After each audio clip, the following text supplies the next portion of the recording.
For decades, modern air warfare has rested on an unspoken rule. Cheap systems are dangerous only in large numbers. Expensive systems dominate through capability. And drones, no matter how annoying, are ultimately expendable. That rule shaped doctrine. It shaped training. It shaped how pilots fly and how air defenses think. Over Ukraine, that rule is starting to crack. Not because drones became smarter, not because they became stealthy, but because one of them crossed a line it was never meant to cross. It stopped behaving like prey. To understand why this matters, we need to step away from the headline moment and look at the deeper logic of the battlefield. Ukraine's airspace has become one of the most heavily contested environments on Earth. High altitude is watched by long-range radar and missiles. Mid-altitude is risky, unpredictable, and often avoided. Low altitude, for a long time, belonged to helicopters, light aircraft, and mobile interceptor teams. That lower layer mattered more than most people realize. It's where slow drones were found. It's where thermal sensors worked best. It's where humans, not computers, made the kill decisions. And crucially, it was considered safe from retaliation. That safety created habits. Helicopters flew predictable patrol patterns. Interceptor aircraft operated without escorts. Drone hunters focused on detection, not self-defense. Those habits saved resources. They saved time. They saved lives. They also created vulnerability. Here is the uncomfortable truth about air defense. It doesn't collapse when it loses equipment. It collapses when confidence disappears. The moment operators start asking, "What if this thing shoots back?" Everything slows down. The idea of a drone carrying an air-to-air missile sounds absurd at first. Drones are slow. They don't maneuver like jets. They don't climb aggressively. They don't chase targets.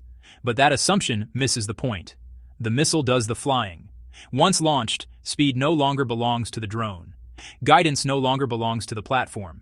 Physics takes over, and suddenly, a slow object becomes the trigger for a very fast problem. This isn't about drones replacing fighters. It's about contaminating airspace. Think of it this way.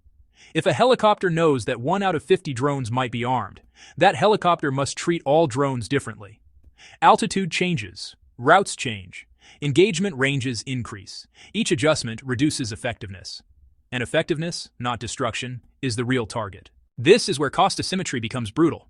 A helicopter costs millions. Training pilots takes years. Maintenance chains stretch across borders. A drone costs a fraction of that. It can be assembled quickly. It can be lost without political fallout. The moment a cheap system forces an expensive one to behave cautiously, the balance shifts. Not visibly, not dramatically, but steadily. There's another layer here that doesn't get enough attention. Psychology. Pilots train against known threats, missiles from known platforms, engagement envelopes that are predictable. Drones break that mental model. They don't communicate intent. They don't broadcast radar.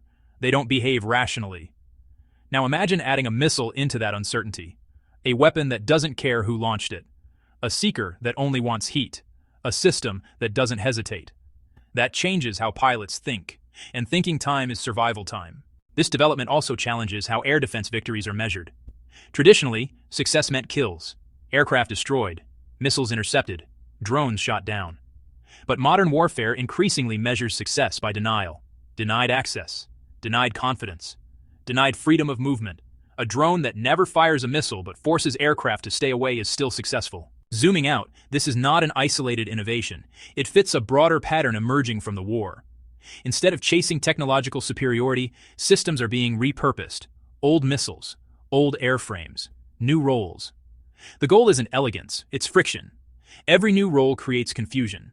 Every confusion creates delay. And delay is deadly. This also exposes a weakness in how modern militaries think about hierarchy in the sky. We like clean categories. Fighters dominate here. Drones operate there. Helicopters do this.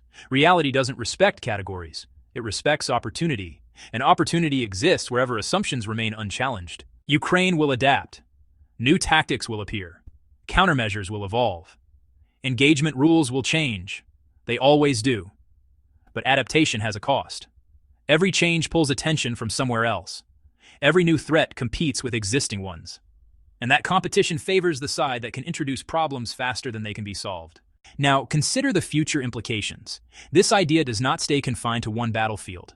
Once proven even partially effective, it spreads. Different conflicts, different regions, different actors. Not identical systems, but inspired ones.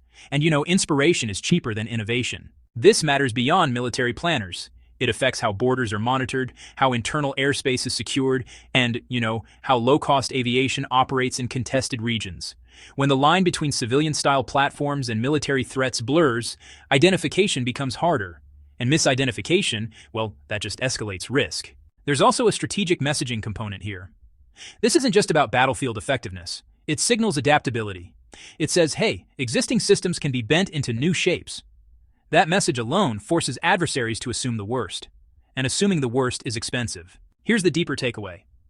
The future of air combat may not be decided by who has the best aircraft. It may be decided by who introduces the most uncertainty at the lowest cost. Who can force hesitation? Who can slow reactions? Who can stretch attention thin? In that environment, dominance looks different. It looks messy. It looks improvised. It looks uncomfortable. The sky over Ukraine has already rewritten several rules. This may be another one. Not because drones suddenly became fighters, but because they stopped being predictable. And in warfare, predictability is the last real safety net. Once it's gone, everything else becomes harder. That's why this matters. Not later, not hypothetically, now.